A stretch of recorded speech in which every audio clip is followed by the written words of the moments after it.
Hi friends, welcome back to a channel. எல்லாரும் எப்படி இருக்கீங்க? கண்டிப்பாக நல்லா இருப்பீங்க நம்புகிறேன். இன்றைக்கி நம்ம சேனலில் எல்லாருக்குமே ரொம்ப யூஸ்ஃபுல்லாக இருக்கக்கூடிய கிச்சன் டிப்ஸ் அண்ட் ட்ரிக்ஸ் தான் ஷேர் பண்ணியிருக்கேன். ஸோ வீடியோவை ஸ்கிப் பண்ணாமல் பாருங்கள். அதுக்கு முன்னாடி நீங்கள் இன்னும் நம்ம சேனலை சப்ஸ்கிரைப் பண்ணாமல் இப்போ தான் ஃபஸ்ட் டைம் பார்க்குறதா இருந்தால் இப்போவே சப்ஸ்கிரைப் பண்ணிக்கோங்க. கூட இருக்க பெல் சிம்பிளை கிளிக் பண்ணிக்கோங்க. அப்போ தான் நான் போடக்கூடிய வீடியோஸ் உங்களுக்கு நோட்டிஃபிகேஷனாக வந்து சேரும். இப்போ வாங்க வீடியோக்குள்ளே போகலாம். ஃபர்ஸ்ட் இப்போ என்னென்னு பார்க்கலாம். இந்த மாதிரி நம்ம பயிர் வகைகள்லாம் நிறைய வாங்கி ஸ்டோர் பண்ணி வைக்கும்போது அதில் வந்து ஈஸியாக வந்து வண்டுலாம் வந்து பார்த்திங்கன்னா வந்துடும். ஸோ நீங்கள் நிறைய ஸ்டோர் பண்ணி வைக்கும்போது இந்த டிப்பை வந்து ஃபாலோ பண்ணிக்கோங்க. அதுக்கு ஒன்றுமே இல்லை, நம்ம வீட்டில் இருக்கக்கூடிய இந்த காஞ்ச மிளகா தான். ஸோ நல்லா ஒரு 2 இந்த மாதிரி பெரிய சைஸாக இருந்தால் 1 போட்டுக்கோங்க. அப்படி இல்லைனா 2 காஞ்ச மிளகா இந்த மாதிரி போட்டு வைக்கிறனால இதுலேருந்து வரக்கூடிய அந்த கார ஸ்மெல்லுக்கு வந்து பார்த்திங்கன்னா எந்த ஒரு வண்டும் பூச்சியும் வந்து வராது. அப்படி இல்லைனா இந்த மாதிரி கருவேப்பிலையை லைட்டாக வந்து தவாவில் போட்டு நல்லா ட்ரையாக வந்து ரோஸ்ட் பண்ணி வறுத்து எடுத்துக்கோங்க. வறுத்து எடுத்துட்டு இதை கூட நீங்கள் போட்டு வச்சுக்கலாம். இதை போட்டு வைக்கும்போதும் உங்களுக்கு இந்த வண்டுலாம் வந்து பார்த்திங்கன்னா வராமல் இருக்கும். ஸோ இந்த 2 டிப்பில் எந்த மெத்தடாக இருந்தாலும் நீங்கள் ஃபாலோ பண்ணிக்கலாம். ட்ரை பண்ணி பாருங்கள். அடுத்த டிப் என்னென்னு பார்க்கலாம். நம்ம ஏதாவது புதுசாக கண்டெய்னர் வாங்கியிருப்போம். பட் ஆனால் லைட்டாக வந்து கீழே விழுந்து ஏதாவது ஹோல்ஸ் ஆகிட்டாலோ இல்லை லைட்டாக ஸ்க்ராட்ச் பட்டிருந்தாலோ நம்ம அதில் எதுவுமே போட்டு ஸ்டோர் பண்ணி வைக்க முடியாது. ஏன்னா நம்ம அதில் ஏதாவது போட்டு ஸ்டோர் பண்ணி வச்சோன்னா கீழே வந்து பார்த்திங்கன்னா கொட்டிரும், சிந்திரும். ஆனால் பட் அந்த கண்டெய்னரை தூக்கி போடுறதுக்கும் நம்மளுக்கு மனசு வராது. ஸோ அந்த டைமில் வந்து பார்த்திங்கன்னா இந்த டிப்பை வந்து நீங்கள் ஃபாலோ பண்ணிக்கோங்க. என்கிட்ட வந்து டபுள் டேப் இல்லாதனால நான் செலோ டேப் எடுத்திருக்கேன். உங்ககிட்ட டபுள் டேப் இருந்துச்சுன்னா டபுள் டேப் எடுத்துக்கோங்க. அப்படி இல்லைனா செலோ டேப்லேயே ரெட் கலர் அந்த பிளாக் கலர்லாம் இருக்கும் பாருங்கள், அதை எடுத்துக்கலாம். இல்லை மாஸ்கிங் டேப் இருந்துச்சுன்னா கூட எடுத்துக்கலாம். நான் வந்து டிரான்ஸ்பரண்ட் செலோ டேப் எடுத்திருக்கேன். இதை வந்து ஒரு 2-3 லேயராக வந்து ஒட்டி விட்டுக்கோங்க. எங்கே உங்களுக்கு லைட்டாக கிராக் ஆகிருக்கோ இல்லை லைட்டாக ஹோல்ஸ் இருக்கோ அந்த இடத்துல ஒரு 2-3 லேயர் வந்து இந்த மாதிரி செலோ டேப் வந்து ஒட்டி விட்டுக்கோங்க. ஸோ இந்த மாதிரி ஒட்டி விடுறனால உங்களுக்கு அந்த இடத்துல வந்து அந்த கேப்பை வந்து பார்த்திங்கன்னா இந்த செலோ டேப் வந்து கவர் பண்ணிடும். ஸோ இதுக்கப்புறம் நீங்கள் இதில் எதை போட்டு ஸ்டோர் பண்ணி வச்சாலுமே உங்களுக்கு வெளியே வந்து விழாது. நல்லா வந்து பார்த்திங்கன்னா சேஃபாக இருக்கும். இதனால் நீங்கள் இந்த கண்டெய்னரையும் வந்து தூக்கி போட வேணாம், அதே சமயத்தில் யூஸும் பண்ண மாதிரி இருக்கும். ஸோ இப்போ நான் இதை போட்டதுக்கப்புறம் காட்டுறேன் பாருங்கள்.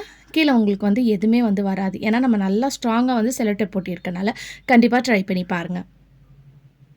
அடுத்த டிப் என்னென்னு பார்க்கலாம். இந்த மாதிரி சாக்லேட் ஸ்வீட்லாம் வாங்கும்போது நம்மளுக்கு பாக்ஸ் கிடைக்கும். சில பாக்ஸஸ்லாம் வந்து பார்க்குறதுக்கே ரொம்ப சூப்பராக இருக்கும்.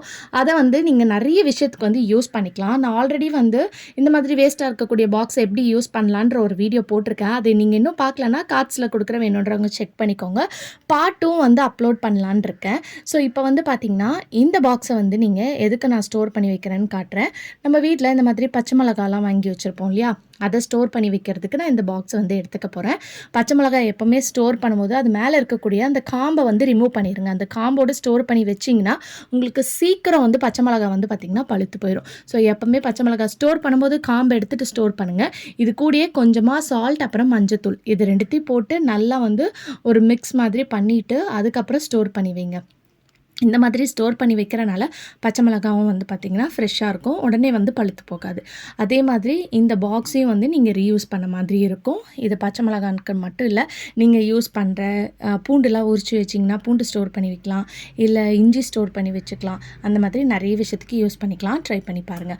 அடுத்த டிப் என்னென்னு பார்க்கலாம். இப்போ இந்த மிக்சியை வந்து ஈஸியாக வந்து நம்ம வீட்டில் இருக்கக்கூடிய பொருளை வச்சு க்ளீன் பண்ணலாம். அது எப்படின்னு பார்க்கலாம். ஸோ இப்போ பாருங்கள், இந்த மிக்சி வந்து எந்த அளவுக்கு அழுக்கு படிஞ்சிருக்குன்னு. இந்த மாதிரி அழுக்காக இருந்துச்சுன்னா அப்படியே விட்டுட்டிங்கன்னா கூட க்ளீன் பண்ணாமல் உங்களுக்கு மிக்ஸி வந்து அந்த கேப்லலாம் அந்த அழுக்கு போய் அப்படியே வந்து அடைஞ்சிச்சுன்னா உங்களுக்கு மிக்ஸி வந்து சீக்கிரம் வந்து பார்த்திங்கன்னா ரிப்பேர் ஆயிரும். ஸோ அதனால் எப்போவுமே வந்து ரொம்ப அழுக்காக இருந்துச்சுன்னா மிக்ஸியை வந்து உடனே க்ளீன் பண்ணிடுங்க. இப்போ இதுக்கு வந்து நான் கொஞ்சமாக வந்து கோல்கேட் பேஸ்ட் எடுத்திருக்கேன். ஒயிட் கலரில் இருக்கக்கூடிய எந்த பேஸ்ட் வேணாலும் எடுத்துக்கலாம். இது கூடயே வந்து கொஞ்சமாக நம்ம வீட்டில் யூஸ் பண்ணுற டிஷ் வாஷ் லிக்விட் அது எதாக இருந்தாலும் பரவாயில்ல சேர்த்துக்கோங்க. நான் வந்து விம் லிக்விட் தான் சேர்த்துக்கிறேன். ரொம்ப சேர்க்க வேணாம், கொஞ்சமாக சேர்த்துக்கோங்க. இப்போ இதை சேர்த்ததுக்கப்புறம் ரொம்ப தண்ணி ஊற்றக்கூடாது. லைட்டாக மட்டும் தண்ணியை வந்து இந்த மாதிரி தெளித்து கையை வச்சு மிக்ஸ் பண்ணுங்கள். ஸோ இந்த மாதிரி மிக்ஸ் பண்ணதுக்கப்புறம் இன்னும் கொஞ்சம் வேணும்னா நீங்கள் வந்து தண்ணி வந்து தெளிச்சிக்கலாம். தண்ணி நிறைய வந்து ஊற்றக்கூடாது. உங்களுக்கு திக்காக இந்த மாதிரி பேஸ்ட் கன்சிஸ்டன்சியில் தான் இருக்கணும். இப்போ நம்ம சொல்யூஷன் வந்து ரெடி ஆயிடுச்சு. இதை வச்சு நம்ம மிக்ஸியை வந்து சூப்பராக பளிச்சுன்னு வந்து பார்த்திங்கன்னா 2 நிமிஷத்தில் க்ளீன் பண்ணிடலாம். ஸோ இதுக்கு வந்து ஒரு காட்டன் கிளாத் வந்து எடுத்துக்கோங்க. இப்போ இந்த காட்டன் கிளாத்தில் நம்ம ரெடி பண்ணி வச்சுருக்க அந்த சொல்யூஷன் இந்த மாதிரி டிப் பண்ணி நல்லா இந்த மாதிரி ஸ்ப்ரெட் பண்ணி தேய்ச்சி விடுங்க.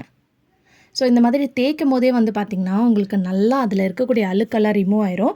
அது மட்டும் இல்லாமல் நல்லா க்ளீனாக பளிச்சுன்னு ஷைனிங்காக மாறிடும். உங்களுக்கு பார்க்கும் போதே தெரியும் நல்லா ஷைனிங்காக இருக்குது பாருங்கள். ஸோ இந்த மாதிரி எல்லா இடத்துலையும் இந்த மாதிரி அந்த மிக்ஸியை வந்து படுக்க வச்சுட்டு இந்த மாதிரி தேய்ச்சி விடுங்க.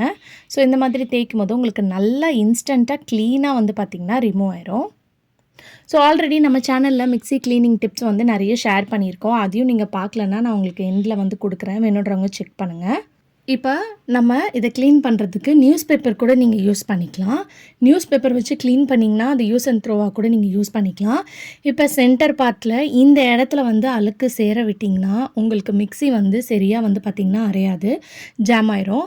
ஸோ இந்த போர்ஷனில் க்ளீன் பண்ணுறது ரொம்ப முக்கியம். அதுக்கு இந்த மாதிரி ஒரு கிளாத்தை வச்சுட்டு ஒரு ஸ்பூனை வச்சு இந்த மாதிரி சுற்றி விட்டிங்கன்னா அதில் இருக்கக்கூடிய எல்லா அழுக்கும் வந்துடும். இப்போ அந்த கிளாத்தில் வந்து பாருங்கள் எந்த அளவுக்கு அழுக்கு வந்திருக்குன்னு சொல்லிட்டு. சம்டைம்ஸ் நம்ம மிக்ஸி அரைக்கும் போது அதில் இருக்கக்கூடிய சட்னி எல்லாம் வந்து கீழே விழும் இல்லையா, அதெல்லாம் இந்த ஜார் பகுதியில் தான் வந்து போய் அடைச்சிக்கும். ஸோ அதனால் இதை க்ளீன் பண்ணுங்கள். இப்போ இந்த சைடில் இருக்கக்கூடிய போர்ஷன்லேயும் இந்த மாதிரி நான் வீடியோவில் காட்டும் போது உங்களுக்கு புரியும். இந்த மாதிரி துணி வச்சுட்டு ஸ்பூனை வச்சு நல்லா தேய்ச்சி விட்டிங்கன்னா அதில் இருக்கக்கூடிய அழுக்கும் வந்து பார்த்திங்கன்னா உங்களுக்கு வந்துடும். ஸோ இதுக்கப்புறம் மெயினான இடம்னு பார்த்திங்கன்னா இந்த சைட் பார்ட் தான். இந்த இடத்துல ரொம்ப அழுக்கு வந்து பார்த்திங்கன்னா சேர்ந்துருக்கும். ஸோ அந்த இடத்துலையும் வந்து பார்த்திங்கன்னா நீங்கள் இந்த மாதிரி துணியை வச்சு நல்லா தேய்ச்சி இழுத்து விட்டிங்கன்னா உங்களுக்கு க்ளீன் ஆயிரும். இப்போ பாருங்கள் ஃபுல்லாக மிக்ஸி வந்து நம்ம க்ளீன் பண்ணிட்டோம். அதில் இருக்கக்கூடிய எல்லா அழுக்கும் போயிடுச்சு. இப்போ வந்து ஒரு துணியை வந்து தண்ணி நனைச்சிட்டு நல்லா ட்ரையாக பிழிஞ்சு எடுத்துருங்க. இப்போ இந்த ஈர துணியை வந்து மேலே வந்து நல்லா நம்ம தொடச்சி விடணும். ஏன்னா இதில் நம்ம கோல்கேட் பேஸ்ட்டு, விம் லிக்விட்லாம் சேர்த்துருக்கோம் இல்லையா, அது பிசுன்னு இருக்கும். அதனால ஒரு ஈர துணியை வச்சு இந்த மாதிரி நல்லா வந்து பிழிஞ்சிட்டு அதுக்கப்புறம் தொடச்சி விடுங்க. ஸோ தொடச்சி விடும்போது அந்த பிசுலாம் போயிடும். ஸோ துடைக்கும் போதே கூட அந்த ஒயர் இருக்குது இல்லையா, நம்ம ப்ளக் பண்ணுவோம் பாருங்கள், அதையும் இந்த மாதிரி துணியை வச்சு தொடச்சி விட்டுருங்க. அதுக்கப்புறம் இப்போ ஒரு ட்ரையான கிளாத்தை வச்சு நீங்கள் தொடச்சிட்டிங்கன்னா உங்களுக்கு மிக்ஸி நல்லா புதுசு மாதிரி ஆயிரும். ஸோ இந்த மாதிரி வீக்லி ஒன்ஸ் பண்ண முடியலனாலும் 15 days ஒன்ஸ் அது பண்ணுங்கள். ஸோ இந்த மாதிரி பண்ணும்போதும் உங்கள் மிக்ஸி வந்து லாங் லைஃபாக இருக்கும். ஸோ கண்டிப்பாக ட்ரை பண்ணி பாருங்கள். அடுத்த டிப் என்னென்னு பார்க்கலாம். நம்ம உடச்சக்கடலாம் வாங்கி வைக்கும்போது நல்லா கிறிஸ்பியாக இருக்கும். அப்புறம் போக போக வந்து பார்த்திங்கன்னா அந்த கிறிஸ்பினஸ் போயிடும். ஸோ அது உடனே உங்களுக்கு வந்து கிறிஸ்பியாக வேணும்னா இந்த டிப்பை ஃபாலோ பண்ணிக்கோங்க.